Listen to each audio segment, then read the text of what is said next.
Hello and welcome to Navigating the Chapters of Challenge with Tele. This is part 2 of communication challenges in marriage. If you've not listened to part 1, please go and listen to part 1 and join us again on this one, part 2. So we were talking with Fela Adewusi about communication challenges in marriage, and we talked about how communication issues, one of the biggest reasons for divorce in marriages. And before we go on, I just wanted Fela to say a quick hello and then we'll continue. Say hello to everyone, Fela. Hello again, and thanks for having me to this part 2 of part 2 communication issues in marriage. Yeah. So like I was saying, the survey that I was talking about, the Your Tangle survey said 65% of marriages break down because of communication issues. And so we're going to continue from where we stopped last time. And this time we're going to talk about conflict in marriage. And I just wanted to read the definition of conflict. And conflict is defined as a clash between individuals arising out of a difference in thought process, attitudes, understanding, interests, requirements, and even sometimes perception. So what do you want to say about conflict in marriage? What's your understanding of conflict and how to address conflict in a marriage setting? Like that definition has put so many things in there, but I want to zero in on an aspect which borders on the perception. Yeah. And because that perception, again, for me, would tilt it towards, like we mentioned in part 1. Yeah. Both parties now trying to win a position. Okay. Maybe taking stock of what they've won and what they've lost. Yeah. So when conflict arises, even when I know that this is, I'm actually not in the right here. Yeah. Does my pride allow me to admit my error? Yeah. That's the main thing. So for me, when you look deep down, when people have conflict, we might talk about perception and this, but for me, I would always look at it from the perspective of pride. Okay. Because it's the pride in that person that has beclouded them from admitting their error. Okay. Because it's the pride that is because of their ego, their pride. It's not going to allow them to admit they've done something wrong. Okay. So once you take a position that I'm not going to say sorry, the argument, and the other party knows, but this is unfair. Mm. So, I mean, like it says, the two of you now are at cross purposes. Yeah. Because you have done something that is clearly and evidently wrong. Yeah. But you're refusing to admit your error. Yeah, but this is the issue then, because it says something about perception. So you might be perceiving that I've done something wrong. I don't perceive it as I've done something wrong. So this is where the conflict is coming in. So how do they resolve this kind of situation? The way to resolve it is to explain. Okay. If let's say you've said something and I've taken offense. Yeah. And I'm not happy with you about it. Yeah. I should give you an opportunity because if I challenge you and say, look, you are rude. Yeah. And you say to me, no, I wasn't rude. Yeah. I was just being factual. Yeah. Okay. You're being factual, but did you know the full or the whole story? Okay. Do you know what led to ABC? Yeah. Because many times we don't have the whole picture. Yeah. And then we make assumptions and we conclude wrongly. Yeah. Now, when you now have the full picture of what happened, yeah, are you willing to say, you know what, I goofed? Yeah. I should have allowed you to explain before jumping to this conclusion. Okay. But it's a refusal of someone wanting to accept their error. That's where conflict always arises. Someone is in the wrong, but they're refusing to accept their error because now they're justifying why they've done what they did. Yeah. But even in a conflict, it's not always just one person's fault, really. Sometimes it could be both parties are both wrong. That's true. But until both parties... See, I always find that, especially if we're talking about relationships, when the party who often does not want to back down sometimes knows when they do, and I could be very, very wrong here, when they do, it's like they're opening a can of worms. Okay. So they will have to continue to maintain their position. Okay. Because some people just feel if I let this go, what next? Okay. What next? Okay. What next? Okay. And this boils down to what you were saying in part one, that if you're trying to, what are you trying to shield? Because if you see yourself as a unit, then there's nothing to kind of hold on to or shield, You should be free, to express yourselves with yourselves, communicate. But is conflict ever a good thing? Because sometimes some people run away from addressing anything. They like to just, okay, I don't want trouble, I don't want stress in my life, I'm just going to let it go. Is that ever a good thing? No, it's never a good thing. Okay. It will always come back to, what I've noticed, my observation is, and there's a reason where within the workplace, you have conflict management. Yeah. Everyone comes from different backgrounds. We have different experiences, different exposures. Yeah. You might say something or do something that's going to trigger a memory in me. Yeah. And it's going to elicit a reaction which you're not expecting. Yeah. Which you couldn't even foresee. Exactly.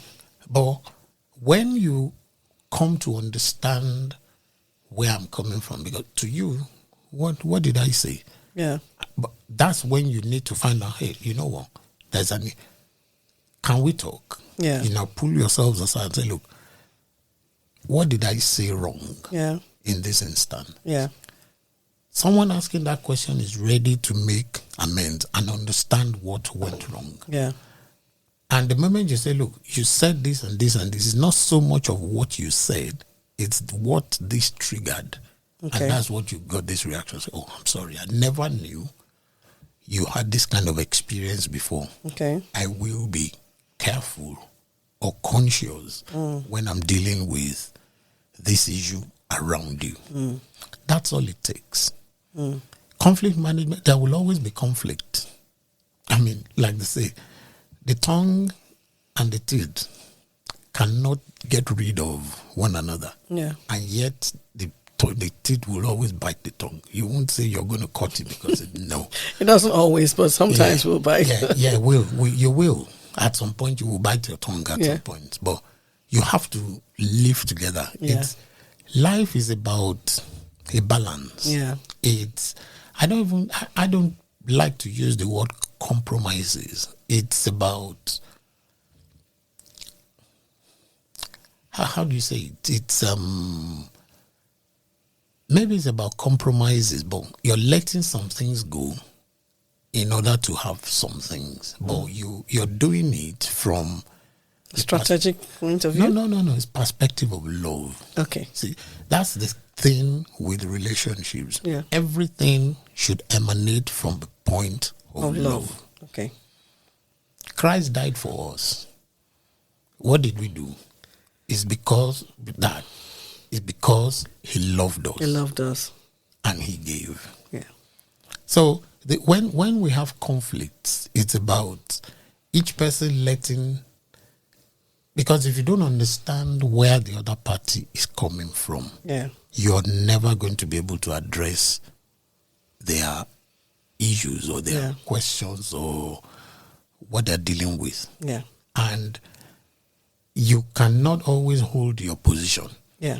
You have to, if you're not willing to learn about others, you're not ready to move forward. Yeah. And that's what is always the problem with conflict. It's just one person insisting their position must hold under whatever conditions or circumstances. And I think also background has a lot to do with it, because people come from different backgrounds, and so their expectations are different. I was listening to a man of God talking about when he married his wife, and she came from a background where her parents used to fight all the time. And he came from a background where he had never seen that kind of thing before. And so every little thing, she will break plates, she will break stuff. And she said to him one day, "You like peace too much." And he found it so difficult to understand that perspective, because she was from a completely different background. So when you have two people who are married and they're from totally different backgrounds, how do they manage to deal with their different understandings and different ways of handling issues when they arise? The truth is this: there are no two people that are married that are from the same background. Their backgrounds can be similar, but they're not the same. Yeah. That's why you have, I think, what sociology calls social stratas. Okay. You've got, everybody belongs in a particular social class. I don't want to use the word class, but it's kind of social strata. Yeah. Now, within that, there of course, there are the upper limits and the lower limits. Yeah. If you commit what is called class suicide, the challenges you're likely to face are more than someone who is within their social strata. Okay. And that's the reality. Okay. Because, say for example, the example you gave, someone who's from a background where the parents fight all the time. Yeah. And someone who's from a background where the parents are peaceful. Yeah. For me, that's the kind of information you should pick up while you're dating. Okay. If you found that information when you are married, you have a lot of work to do. Okay. Because at this point, there's no going back. There's no going back. At this point, how do you now deal if you marry a spouse, whether male or female, whose parents fight and is always physical, is nothing, I mean, fights, rain abuses, the kind of language they're going to use, that spouse is going to bring it. Because, and that's why I said nobody's from the same. Everyone comes into a relationship with their baggage. Yeah. Now, it's all now dependent on how heavy the baggage is. What are the things you're dealing with? Yeah. So everybody is going to come into the relationship with a motive. But you both need to know what your motive is. Okay. When you say motive, what do you mean? What I mean by that is, if you remember very early, when this was even before we got married. Yeah. I said that when we get married, if this relationship was going to break, I will do everything to make sure I'm not in the wrong. And I remember when I said that, you were like, I remember I said that first, and you echoed it. Yeah. And by the grace of God, that has been a guiding principle for the relationship. Not that there have not been slips and trips and challenges along the way. Yeah. But when that's what I mean by motive. Okay. If you come in with the intention, look, if it breaks, let it break. Yeah. How much effort are you going to put into it? Yeah. If you come in with the intention, I will do my best Yeah. to make sure this does not break. Yeah. That does not mean you're just going to accept everything and anything. That But it comes just your way. means that anything from my side, that because I can only take care of what is in my court. Yeah. It's like a tennis player. Yeah. You've got you can send a very difficult shot Yeah. to your opponent, but you can only take care of the ball when it's on Your own on side. your own side. Yeah. And a lot of people, you find that a lot of people are trying to control what is on the other side. Yeah. Whereas they have not, the issues they have not even fully dealt with it or even understood What their own what issues their are. own issues are. Okay. So conflict is not always a bad thing.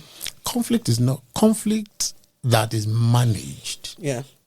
is good. Every conflict, because you find that if it's a healthy conflict, what results from it is beneficial to both. Yeah.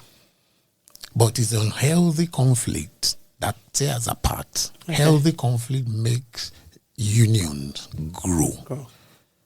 So what's your definition of healthy conflict? How would I know that this conflict is healthy and that one is not? Well, the way I'll put it is, one is going to be the approach. Okay. Two, am I looking for a resolution or am I looking for a fight? Or am I looking to win? Exactly. Am I looking for a resolution or am I just, like you said, am I looking to win at any cost? Yeah. Okay. So that's the thing. There's healthy conflict. Yeah. Every relationship has conflict. Yeah. Because you will not always agree Yeah. on everything. Yeah. But that does not mean you're at cross purposes. Yeah. I believe strongly that in a marriage, neither party should lose their identity or their personality. Yeah. Rather, the relationship should make each person's personality and strong points to be enhanced and developed and thrive. Yeah. Two people becoming one does not mean one person has to completely disappear. Yeah. Because if one person disappears, it means it's only one person that is sane. Yeah. And that's the problem a lot of people have. By saying things like, oh, you're chasing me, you have to be the one chasing or pushing my vision. Yeah. And then when I realize of my vision, what happens? when I realize your vision, then what happens to me? you? So there's nothing wrong in both parties having their visions going in the same direction and both of them achieving it. Yeah. So I don't believe a man or a woman should lose their individuality in their relationship. Rather, their relationship should enhance and bring the best out of both of them. Yeah. Out of both of them. But do you think there are ever any issues that cannot be resolved in a marriage? Or are there any areas that, like gray areas that, okay, maybe let's just let it be? It all depends on, like you said, what's the ultimate goal? Yeah. 90% of the time, or this is my own assumption, your position, people hold on to their positions because of the amount of information available to them. Yeah. When you have more information, you might change your mind. That's the question, do you accept that, you know what, my position was flawed? Yeah. That's where a lot of people have a hang up. Okay. Because they now realize, hang on, I wasn't completely right. Yeah. So at that point that they realize they were not completely right, what do? Yeah. Do they apologize? Or it doesn't even have to be an apology. They probably just say, you know what, I held this position because of the amount of information. Now that I have better information and understanding, I see how my position was wrong. Yeah. But I never meant to hurt. It was not intended to hurt this person. It was only based on the amount of information available. Okay. It's an apology. But, you know, if someone feels, okay, I'm sorry, it makes me feel I'm losing ground, just admit that you didn't have all the information. Now that you have it, you're taking a different position. Let it go. And let it go. But there are times when you have to decide to agree to disagree. Yes. And that's what I meant by healthy conflict. Okay. Because I want to take us back to the Brexit or no Brexit thing. We had different views. We're not going to say who had what view here. Yeah. But we both had different views, and the arguments in the house then were heated. Yeah. But they were healthy arguments, I must say.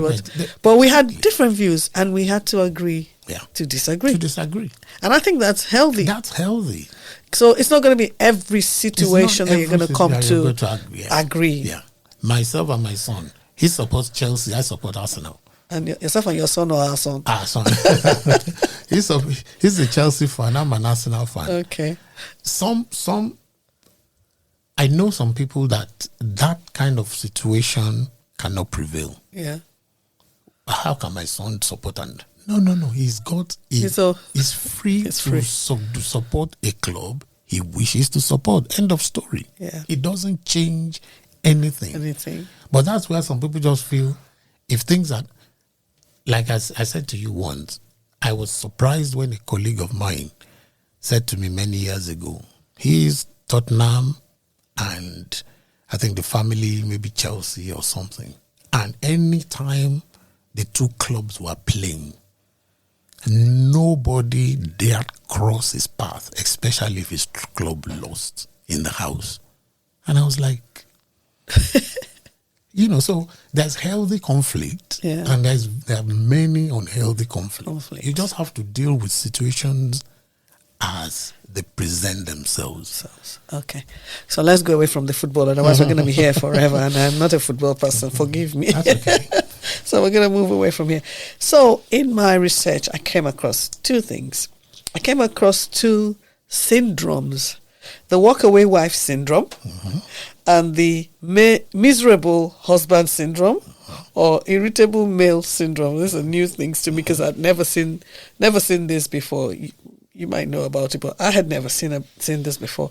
And the walk-away wife syndrome says it's when the wife begins to, and I think it shouldn't just be a walk-away wife syndrome. It should be a walk-away spouse syndrome. Yeah. That's the way I would couch it. And that person begins to detach slowly when their needs are not met, and then they just kind of like just walk away from it. When you notice that your spouse is detaching slowly, what should you do to correct that situation? Because they might just walk away. Yeah. First thing is, like you said, when. Okay. So it's the responsibility of the spouse to notice something is wrong. Okay. And if you need to know, why would someone start to detach and not voice their position? Yeah. Probably because they're not being heard. Yeah, we mentioned that in probably because they're not being listened to. Probably or sometimes they just part feel one rather. They're not in a position to say some things because, and again, it now boils down to the dynamics of a relationship. Yeah. Because sometimes, every time someone says, "Oh, I'm not," can we deal with this? Yeah. Some other part, if a spouse takes every, let me use the phrase, quote and unquote, complaint as a criticism, it would lead the other party to withdraw. Okay. And so then that depends on how the spouse is putting the complaint. Is it complaint or maybe issue across? Exactly. Yeah. No. Sometimes it's how they put it across. It could even be a complaint, actually. Sometimes it's how they put it across. Again, it's how that person feels about themselves. Okay, can you expand on that? Yeah, because when you say a need is not being met. Yeah. Now, it depends on how it's said. That's going to make that party feel inadequate. Okay. So, and in feeling inadequate, you're probably going to get a reaction as opposed to a response. Mm-hmm. So, if that person gets a reaction as opposed to a response, this other party might just say, you know what, I'm not talking about this anymore. And the withdrawing into a shell begins very slowly. And very slowly. And that person just probably just says, you know what, there's no point. There's no point. I'll just do what is needful and life goes on. And slowly the crack will start to appear.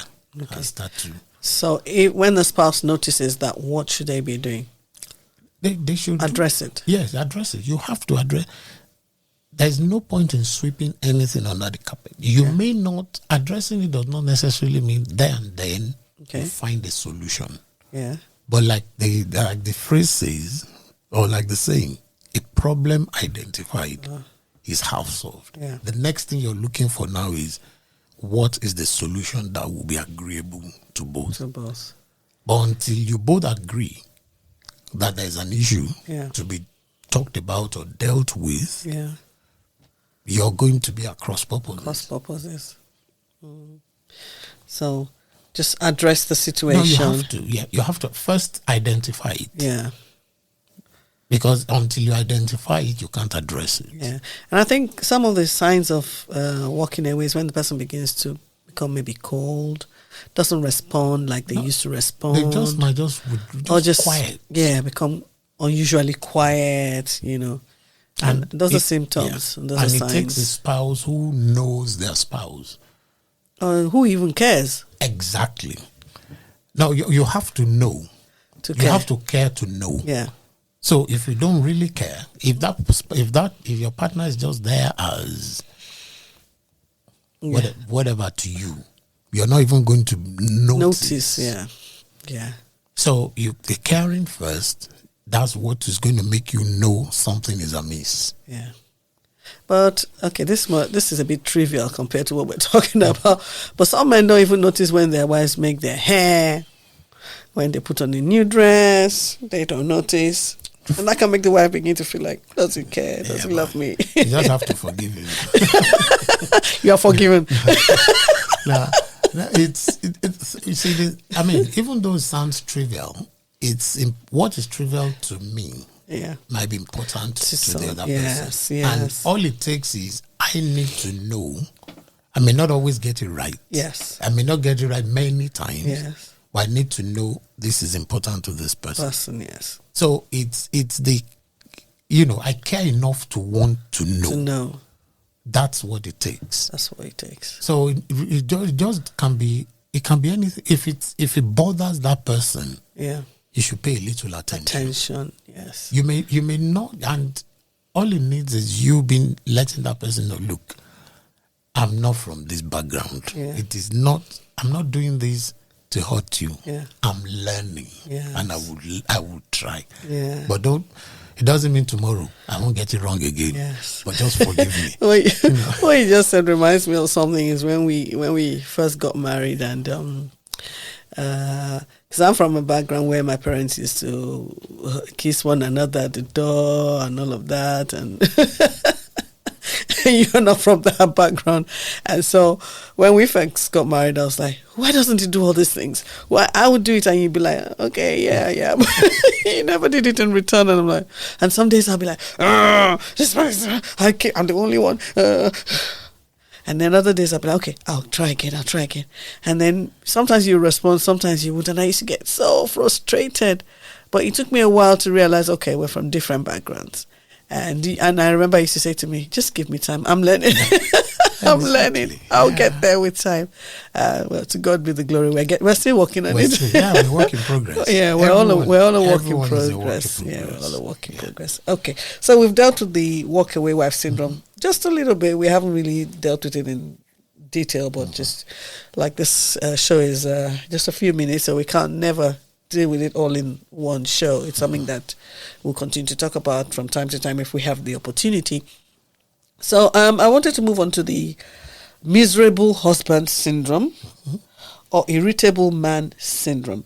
And now this is quite interesting because I didn't know about this. Apparently, this is like male menopause, and this is when there's lower I can never pronounce this word. Testosterone levels. Okay, so when the testosterone levels are low, and the man is having trouble sleeping, reduced energy, there's hormonal change, erectile dysfunction, moodiness, and all of that. And all of these things affect communication. So if you're a wife and you're noticing this kind of things, what should you be doing? If you didn't know about irritable husband syndrome, and you now realize that your husband is going through all of these things, what should you be doing? What's your advice to? Supportive, understanding. Yeah. And give him as much help if there is any. Yeah. And if he needs help, encourage him to get the help that is required. Yeah. For instance, some of those things could be health related. Yes. Yes. Some could be health related. Others maybe they're contributory. But if you deal with the health related one, yes, it probably would. Like for instance, it's been known that when you exercise, your mood improves. Yes. So if you have a spouse who doesn't exercise, doesn't take walks, doesn't have to necessarily play sport, but goes out once in a while, not drive all the time, not stuck, not working from home behind his PC all the time, takes breaks, exercise is known to help with mood and everything. So that's one area. Okay. The other area is if it's health related, get advice. Yeah. Encourage him to get advice. Encourage him. But you men don't like going to the doctors. You don't like getting. You kind of like to macho. Be macho. That's the word, macho. It's man up. Yeah, it's encouraging. You're not compelling. Yeah. There's a difference between pushing him. Yeah. And not giving him peace until he does something, or it's different from nudging him and encouraging him. In his own interest to seek help. To seek help for his mood. Yeah, because these are the things so you can imagine the man is going through irritable husband syndrome. The woman is going through menopause. The two of them in the same house. How do they deal with that? How do they manage that? Because then it must be tough. It will be tough. It will be challenging. I mean, like we always say, both of them have to know that this is what is going on. Yeah. So everything starts from the knowing and acknowledging. Yeah. Because when you know there's a challenge, it's not going to be a force in your mind. Okay. It's not going to be fuzzy. a mental block for you. Okay. You know this is what is happening. Yeah. You can respond to it accordingly. Yeah. But it's when you don't know, that's where the problem, because things you don't know will always throw you off. Yeah. Yeah. So that's it's just seeking help, understanding. I mean, a woman going through menopause herself has a lot of challenges. Yeah, mood changes and all of that. The man has to understand that his wife is going through menopause and support her as much as possible. Because that could all affect communication between them. Because the man probably is thinking, what's all wrong this? With her? What's wrong with she her? Can't Why even see me? She can't even understand I'm going through blah. And the woman is like, look, I'm also going through things. I'm hot 1 minute, cold the next. So I think it's at the end of the day, it's all about, like we said, compassion, being compassionate, understanding what's going on with each other, and taking the time to actually care enough to want to then help one another. And then this would improve the communication. Because if I notice that, there's all sorts of, his mood is changing, I need to be able to say, what's going on, And don't always just assume that, he's done something wrong, that's why his mood has changed. Or she's done something wrong. Yeah. Or maybe you had an argument and you notice something, good for her, that's her problem. You need to, that's where the caring and Comes in. Yeah. Yeah. And there is no self-gratification Yeah. that each party is seeking. Yeah. In that situation, you're looking after one another. Yeah. When I was reading about this miserable husband syndrome, one of the things they talked about was get help, therapy. Yeah. Why don't men like going for therapy? Or, well, let me not say men in general. Let me not make it too generalistic. Most men, a lot of men, from my understanding or from my point of view, don't seem to like to go for therapy. Why is that? Yeah, because they believe they can deal with it. Why? Are they? Why? Why do they believe they can deal with every problem by themselves? And this is a problem because they won't talk to their wives. Some men won't talk to their wives about what's going on with them. Yeah, it's just a man thing. I mean, get help. Yeah, that doesn't help us saying it's just a man thing. What should they do? What he should do is get help. But why don't they like to get help? That's what we're saying. Look, it's getting help. Yeah. Puts the man in a corner. He feels boxed in. Okay. He feels helpless. Okay. And men don't like to feel helpless. Exactly. Okay. They don't like to feel helpless. In fact, that's why many times until it's so evident, Yeah. before many men will say, okay, you know what, I need to talk to someone about this, or I need to talk to my wife, or, Yeah. So it's, they feel that's why some men don't cry. Yeah. Because they feel crying makes them, what's the phrase? Not less of a man, but you're not man enough when you cry. Yeah. And in some cultures, men don't cry. Men don't At cry. least you will not cry in public. Yeah. Yeah. Yeah. And I think we need to address that. Men need to get therapy. We all need to get therapy if we need it. If there's a need for it, just go and get therapy. Talk to somebody. Yeah. Talk to somebody about your situation. And if there are communication issues in a marriage, I think couples should also go for, if they've tried to resolve it amongst themselves, I think couples should also seek professional help. Yes, they talk to should. somebody, a counselor, talk to somebody, about their situation. So we're fast coming to the end of this episode as well. What tips do you have? What tips can you give concerning communication in marriage and how to have good communication in marriage? What kind of things do you think people should do from your point of view? If it's baby steps. Baby steps, okay. Yeah. If you're not communicating, if you think or you know that communication is a problem, start with basic steps. Okay, baby steps as in, how was your day? Okay. Yeah. How was your day? Oh, it was this, it was... Even if the person didn't feel like talking much, it was good, it was all right, fine. Oh, I had a horrible day. Yeah. Blah, blah. Okay, fine. Yeah.